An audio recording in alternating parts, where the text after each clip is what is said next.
আমের আচার ছোট থেকে বড় প্রত্যেকেরই খুব প্রিয়।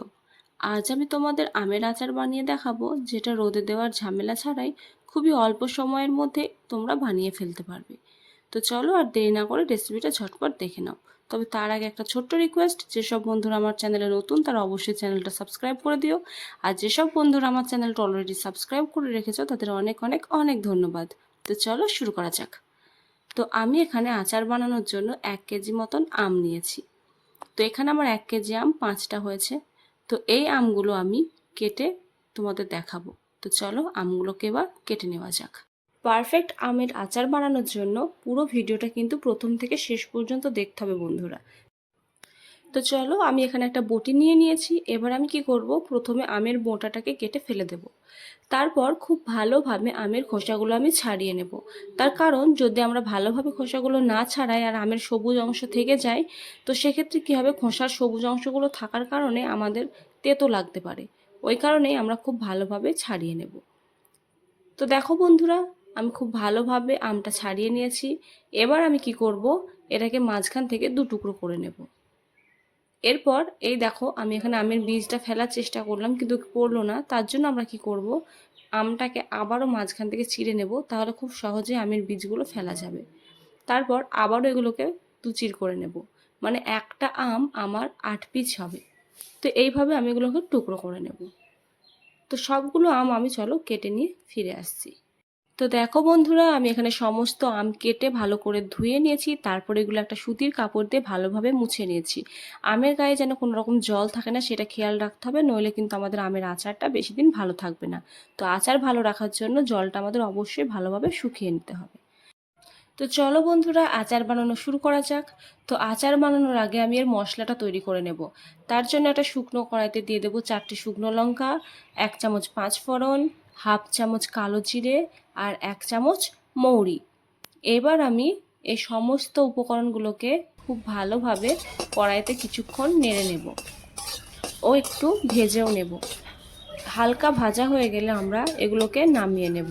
তো চলো, আমাদের এগুলো ভাজা হয়ে গেছে। তো আমরা এবার এগুলোকে কড়াই থেকে নামিয়ে নেব, নামিয়ে ঠান্ডা করে নেব। তো দেখো বন্ধুরা, এটা আমরা ঠান্ডা করে নিয়ে যখন হালকা হালকা গরম ছিল সেই অবস্থায় আমি শিলপাটা এটাকে গুঁড়ো করে নিচ্ছি। তো গুঁড়ো আমার হয়ে গেছে। এবার আমি কি করব, এটাকে একটা ছোট্ট এয়ারটাইট কন্টেনারের মধ্যে ভরে নেব, যাতে মশলার গন্ধটা একদম ভালো থাকে।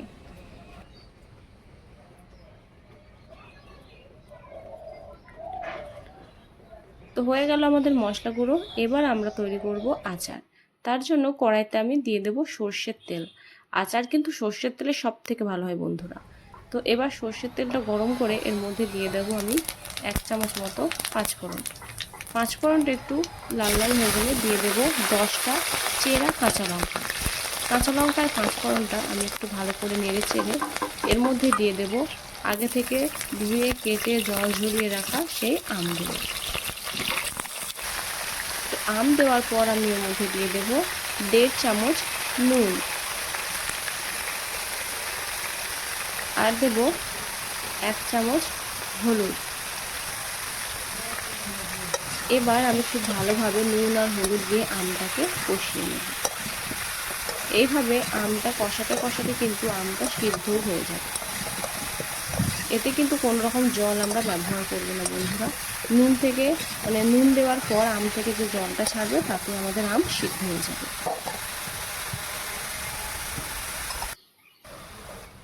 তো দেখতেই পাচ্ছ বন্ধুরা, আমাদের আমগুলো অনেকটাই সিদ্ধ হয়ে গেছে। আমরা কোনো রকম জলও ব্যবহার করিনি, আম থেকে যে জলটা বার হয়েছে তাতে আমাদের আমগুলো ভালোভাবে সিদ্ধ হয়ে গেছে। আর আমরা এখানে সিদ্ধ করব না। এই পর্যায়ে আমরা এতে দিয়ে দেব গুড়। তোমরা চাইলে এখানে চিনিও ব্যবহার করতে পারো, তবে আমার মনে হয় আচার গুঁড়ে করলে সব থেকে বেশি টেস্ট হয়। তো আমি 1 কেজি আমের জন্য এখানে 700 গ্রাম আখের গুড় ব্যবহার করব। তো দেখো আমি এখানে গুড়টা দিয়ে দিলাম।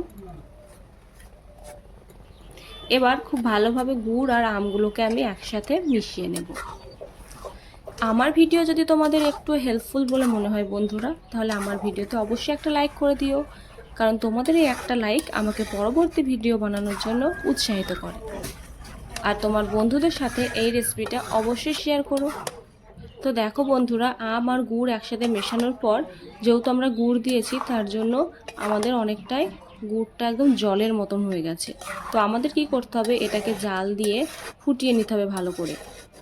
তো চলো এটা ফুটে যাওয়া পর্যন্ত অপেক্ষা করি আমরা। তো দেখো বন্ধুরা, আমাদের গুড়টা খুব ভালোভাবে ফুটে গেছে।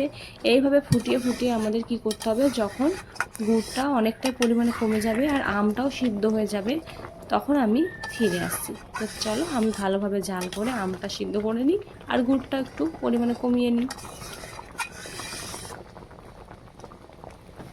তো দেখো বন্ধুরা, আমাদের আম খুব ভালোভাবে সিদ্ধ হয়ে গেছে আর গুড়টাও পরিমাণে অনেকটা কমে গেছে। আর তোমরা দেখতেই পাচ্ছ আগের তুলনায় আমাদের আচারটা কতটা ঘন হয়ে গেছে। তো আমাদের আচার ঠিক এরকমই হবে বন্ধুরা, একদম ঘন। তো তোমরাও ঠিক এইরকম করে নেবে। তো এবার আমরা কি করব, এটাকে আর জাল দেব না, আঁচ আমরা বন্ধ করে রাখবো। এবার আমরা এর মধ্যে দিয়ে দেব আমার সে আগে থেকে করে রাখা সেই ভাজা মশলা গুঁড়োটা। এটা আমি এতে দিয়ে দেব 1.5 চামচ। সম্পূর্ণ মশলাটা দেবো না বন্ধুরা, আমি 1.5 চামচ দিয়ে দেব। এই মশলাটা দিলে কিন্তু আচারের স্বাদটা খুবই সুন্দর হয়। তোমরা একবার বানিয়ে দেখো কতটা টেস্ট হয় এই আচারটা। তো দেখতেই পাচ্ছ আমি এবার কি করলাম, খুন্তি দিয়ে আচারের সাথে মশলাটা খুব ভালোভাবে মিশিয়ে নিলাম। ভালোভাবে মিশিয়ে নিতে হবে বন্ধুরা, কারণ আচারটা যেহেতু অনেকটা ঘন হয়ে গেছে, তাই মশলাটা আমাদের ভালোভাবে মাখিয়ে নিতে হবে, যাতে মশলাটা আচারের সব জায়গায় সমানভাবে পৌঁছায়। এই আচারটা আমাদের আর রোদে দেওয়ার দরকার নেই, তোমরা দেখতেই পাচ্ছ কতটা ঘন হয়েছে। এটা যখন আমি কড়াই থেকে অন্য পাত্রে নামাবো, ঠান্ডা হওয়ার পর কিন্তু আরও ঘন হয়ে যাবে। তাই বেশি আর ঘন করব না, আর এটা রোদেও দেবো না আমরা। তো আমাদের আচার বানানো হয়ে গেল, এবার আমরা একটা অন্য পাত্রে এটাকে ঢেলে নেব। তো দেখো বন্ধুরা, কত সহজে আমি আচার বানিয়ে নিয়েছি আর এটা অন্য একটা পাত্রেও ঢেলে নিয়েছি। এবার এটা ঠান্ডা হওয়ার পর আমরা কাঁচের জারের মধ্যে রেখে দেব, তাহলে আচারটা অনেক দিন পর্যন্ত ভালো থাকবে। তো আমার রেসিপিটা তোমাদের কেমন লাগলো অবশ্যই কমেন্ট করে জানিও, আর বাড়িতে এটা বানাতে ভুলো না কিন্তু।